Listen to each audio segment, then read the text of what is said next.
Hello, welcome to the January 2012 video edition of the Iowa General Fund Monthly Revenue Memo. I am Jeff Robinson, Senior Fiscal Analyst for the Iowa Legislative Services Agency, the nonpartisan support agency of the Iowa Legislature. This video will cover the first 7 months of cash fiscal year 2012, and I will also discuss what constitutes the General Fund Revenue category of other receipts. Iowa net general fund revenue, unadjusted, increased 3.5% in January when compared to January 2011. Very strong sales tax and corporate income tax gains, along with an $8 million transfer from the unclaimed property fund, produced much of the monthly growth, while individual income tax deposits were negative. Turning to the situation year to date, over the first 7 months of the cash year, net revenue has increased 1.9%. And for comparisons, the December Revenue Estimating Conference, or REC, estimate for the fiscal year is positive 1.8%. But as has been the story this fiscal year, the low level of year-to-date growth is entirely the result of a cigarette tax allocation change enacted this past legislative session. If I recalculate that REC estimate without cigarette and tobacco tax revenue in the math, the estimated growth for the fiscal year adjusts to 3.9%. If I also calculate the year-to-date net general fund revenue growth without cigarette and tobacco tax, actual growth through January is 5.3%. So ignoring the cigarette and tobacco tax deposit change, actual growth is about 1.4 percentage points above projections. Let's now have a look at net receipts by month over the most recent 13 months. For the following charts, the underlying numbers have not been adjusted for any calendar or processing issues. Revenue increase months are colored blue and decrease months are red. With the January 3.5% increase, net revenue has now posted 4 increases and 3 decreases this cash fiscal year. But 2 of the decreases would have been increases without the cigarette deposit change. Individual income tax revenue is the most significant source of general fund revenue. January individual income tax receipts posted the first monthly decline since June, but this decline comes after a substantial December increase, so the poor showing this month is likely due to differences in the timing of deposits this year. For the fiscal year to date, withholding receipts are up only 2.6%, a very low growth rate for an economic recovery period. Sales and use tax revenue has performed better than individual income tax this year, with 1 negative month in the past year. Gross sales and use tax receipts are up 4.6% fiscal year to date. Corporate tax deposits were once again significantly positive for the month. Corporate tax revenue has experienced a substantial turnaround starting May 2011 and has increased almost 40% over that period.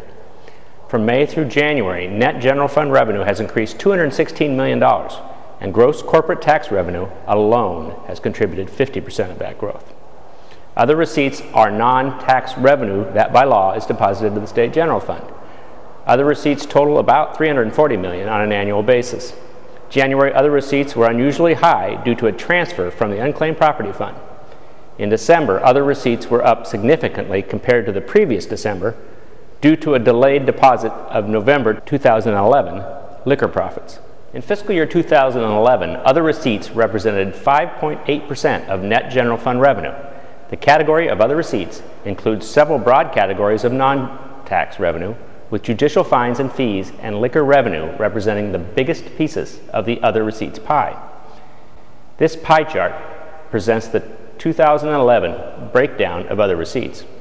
Working counterclockwise from the top, racing and gaming receipts totaling $66 million are deposited each year to the state general fund, with gambling tax in excess of that amount deposited to non-general fund accounts. Interest is the amount earned on the general fund cash balance plus the interest earned on any fund where the Iowa Code does not allow the fund to retain its own interest. Very low interest rates in recent years have significantly reduced this income source. Miscellaneous receipts include any other revenue source. One of the most significant is the periodic transfer of excess cash from the unclaimed property fund. The other major contributor to the miscellaneous category is the general fund's share of the real estate transfer tax, a tax that has been traditionally deposited to other receipts. Judicial revenue is fines and fees from the court system that are not directed to be deposited outside of the general fund. Fee revenue represents charges for licenses and other services administered by state agencies. The $30 million or so in annual fee revenue cuts across the activities of many state agencies.